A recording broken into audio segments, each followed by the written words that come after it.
Hello one, hello all, it is the gothiest ghost of them all, Caspa in the flesh. It's time for a review of Freddie Gibbs, sold, separately.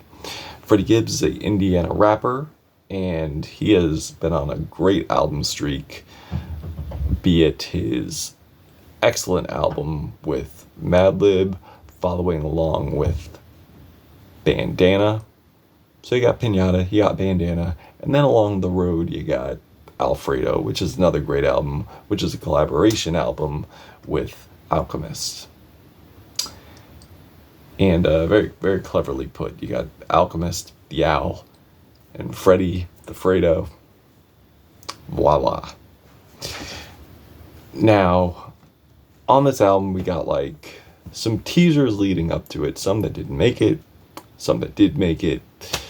And it's pretty easy to see why when you see the differentiation sonically with the teasers we thought we were going to get.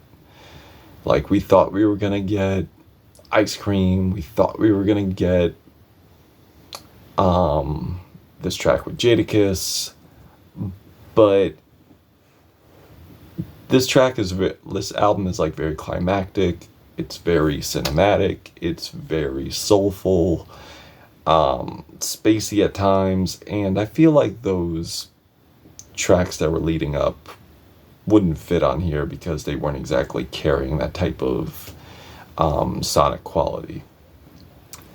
Still good tracks though, in my opinion.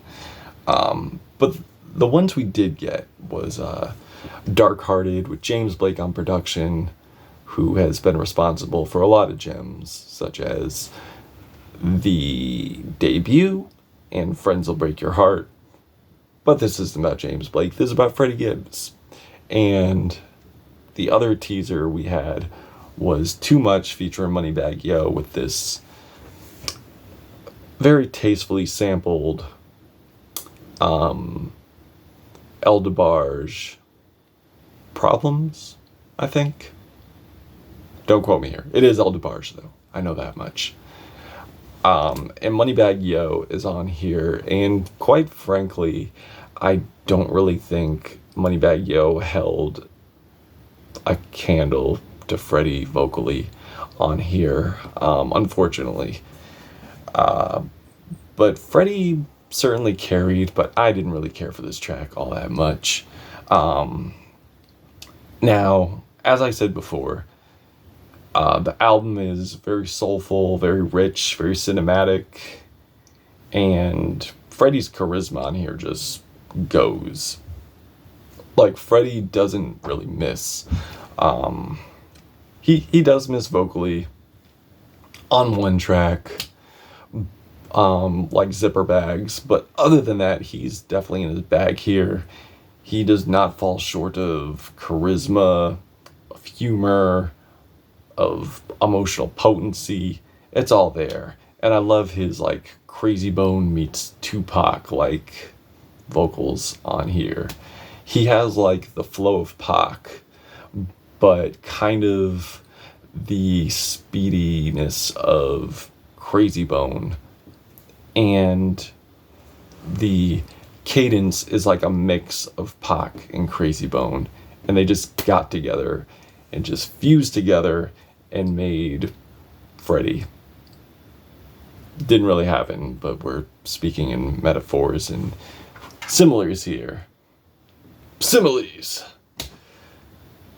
And also we do get comparisons here to Wu-Tang, such as the very chilling and charismatic Feel No Pain with great performance from Anderson .Paak on here, and also producing too. Like, I feel like this track is kind of reminiscent of Only Built for Cuban Links, and of course, you know, Raekwon had to be on here. He just had to, and he did kill it too.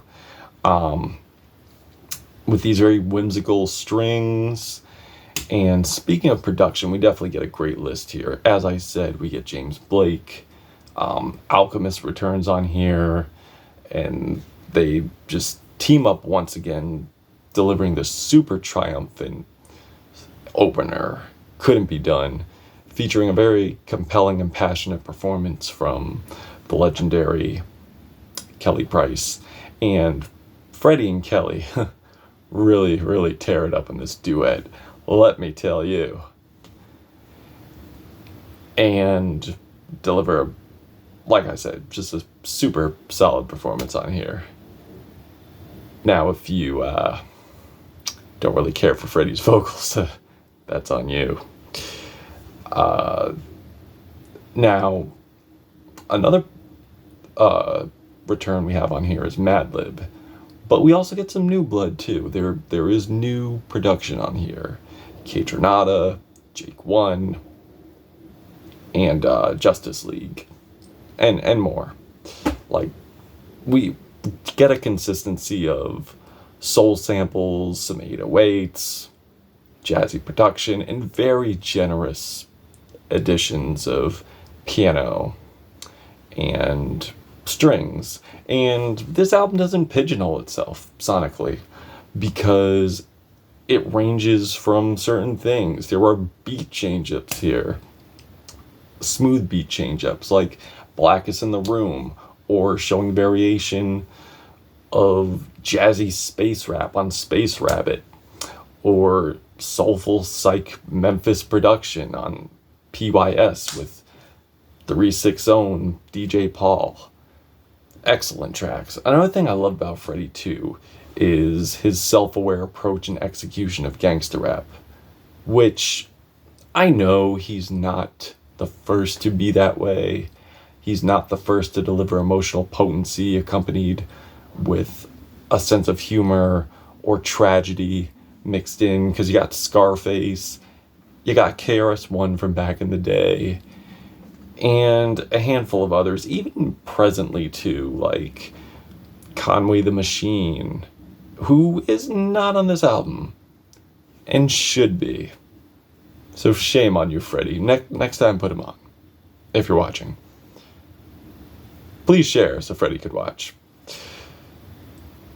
And his vocal versatility too, like, he may not be the best singer in the traditional sense, but I find his vocals compelling. I find them to be engaging, and unique. And like I said, he does not fail with the charisma. He does not fail with the speed, but he also holds a steadiness too. Like, I honestly hate when rappers, like, show off their talents, if you will, in the traditional sense. Like, oh, I could rap so fast. Oh, I could rap so technical. But yet there's no emotion to be felt. Like, I really hate when I get posturing in opposed to emoting. I would rather get an emotion, and if I can get like technical ability and I could get speed along with that, that's cool. And I feel Freddie does that, which is why I cherish him. I cherish his artistry.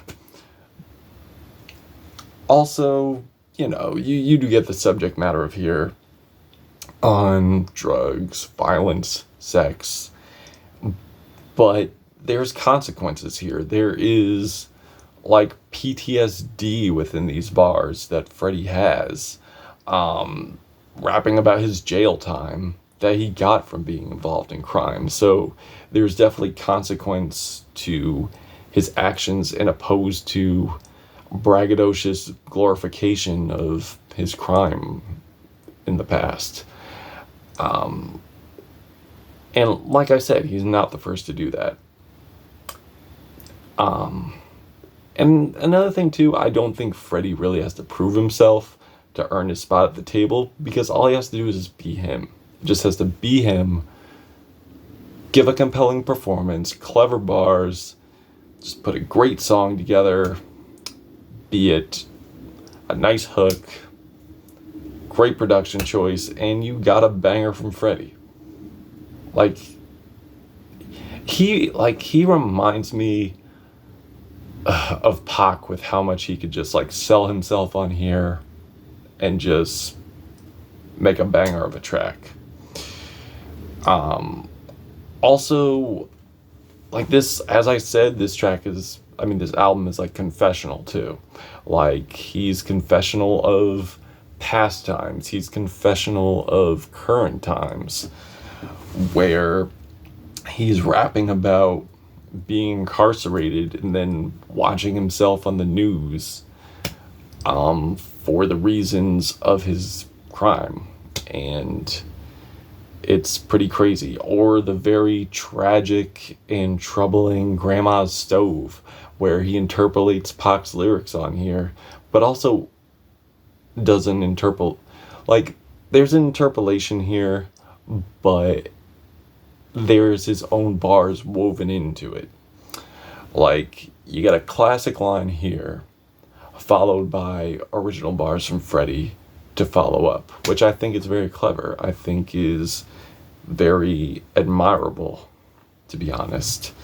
But yeah, man, it's really, really sad here. Like, where he talks about how the consumption of marijuana is the only remedy to keep his sanity and not take his own life. And the bars where he says he can't write down his raps because he feels his tears would like flood the page out.